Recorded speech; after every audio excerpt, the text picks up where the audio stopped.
Assalamualaikum warahmatullahi wabarakatuh.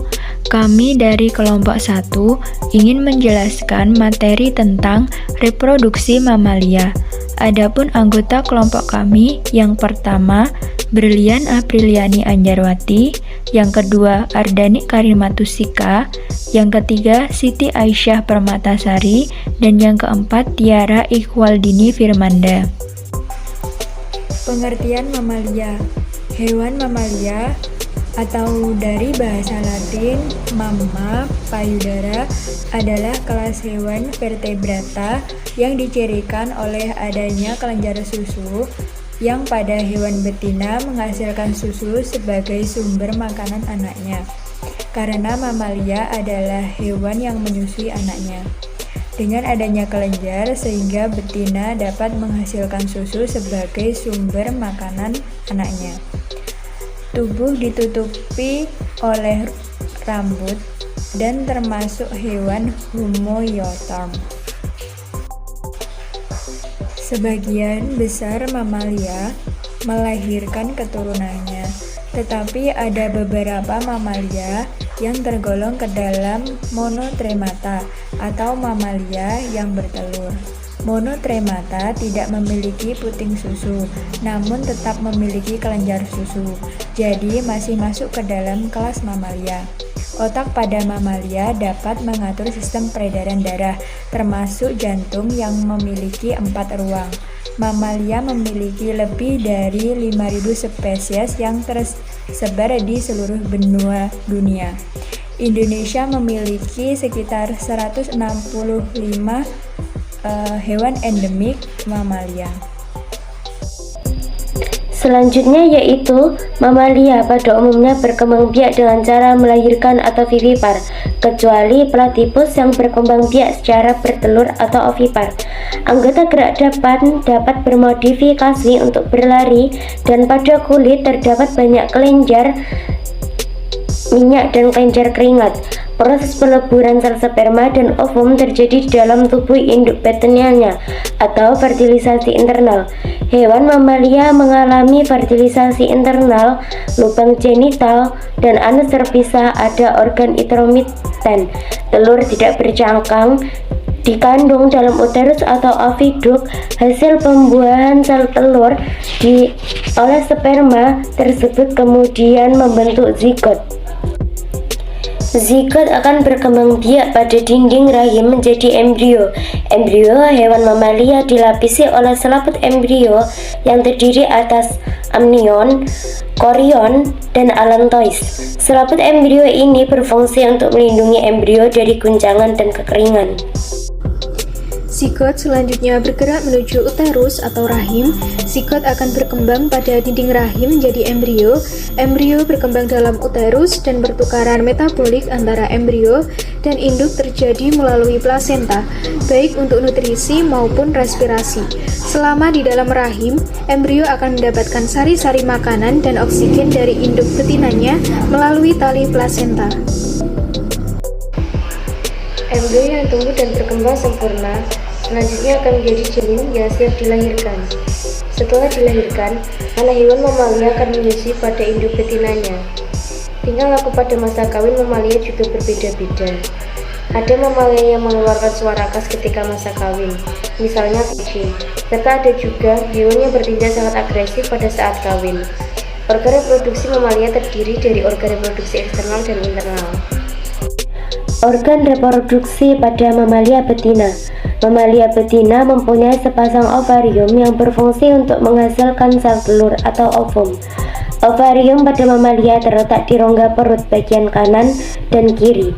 Ovarium diselubungi oleh kapsul pelindung dan mengandung beberapa folikel. Pada tiap folikel mengandung satu sel telur yang diselubungi oleh satu atau lebih lapisan sel-sel folikel. Folikel mengelilingi oosit dan berfungsi menyediakan makanan dan melindungi perkembangan sel telur. Oviduk pada mamalia betina merupakan saluran yang menghubungkan ovarium dan uterus, sedangkan pertumbuhan embrio mamalia terjadi pada rahim atau uterus.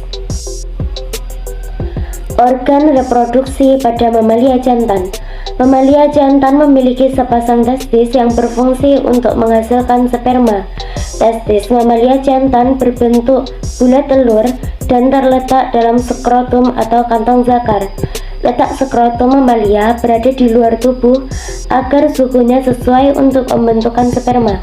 Di dalam testis terdapat saluran halus yang merupakan tempat pembentukan sperma yang disebut tubulus seminiferus. Pada dinding tubulus seminiferus inilah terdapat bakal sperma diploid atau 2N. Yaitu ciri-ciri mamalia. Yang pertama, mempunyai rambut untuk menutupi seluruh tubuhnya. Yang kedua, mempunyai organ jantung yang terbagi dengan 2 serambi dan 2 bilik. Yang ketiga, mempunyai kuku atau cakar di bagian jarinya, di mana kuku atau cakar ini berguna untuk memanjat atau memegang sesuatu. Yang keempat, mempunyai tulang belakang atau vertebrata. Yang kelima, mempunyai jenis gigi berbeda, gigi taring, gigi seri, dan juga gigi geraham. Yang keenam, mempunyai alat pernafasan paru-paru. Yang ketujuh, mempunyai kelenjar susu. Yang kedelapan, mempunyai anggota tubuh untuk bergerak seperti berenang, berlari, dan juga memegang sesuatu. Yang kesembilan, kebanyakan berkembang biak dengan melahirkan atau vivipar. Ada juga yang berkembang biak dengan bertelur atau ovipar. Klasifikasi mamalia menurut ensiklopedia, yaitu primata, karnivora, poldata, rodentia, lagomorpha, macrocelidea, cetacea, artiodactyla, edentata, scandentia, dermoptera, dan chiroptera. Jenis-jenis mamalia. Mamalia dibagi menjadi 3 jenis, yaitu marsupial, eutheria, dan monotremata. Yang pertama ada eutheria. Eutheria atau mamalia plasenta adalah jenis mamalia yang memiliki plasenta dan tali pusar. Plasenta dan tali pusar berfungsi untuk pertukaran nutrisi dan gas yang diperlukan janin dari induknya. Ini sama seperti reproduksi manusia, di mana bayi berkembang dalam perut ibunya dan dilahirkan saat perkembangannya telah selesai.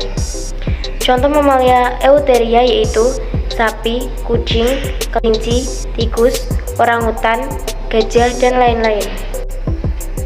Yang kedua ada marsupial. Marsupial adalah jenis mamalia yang melahirkan bayi dengan kondisi belum sempurna.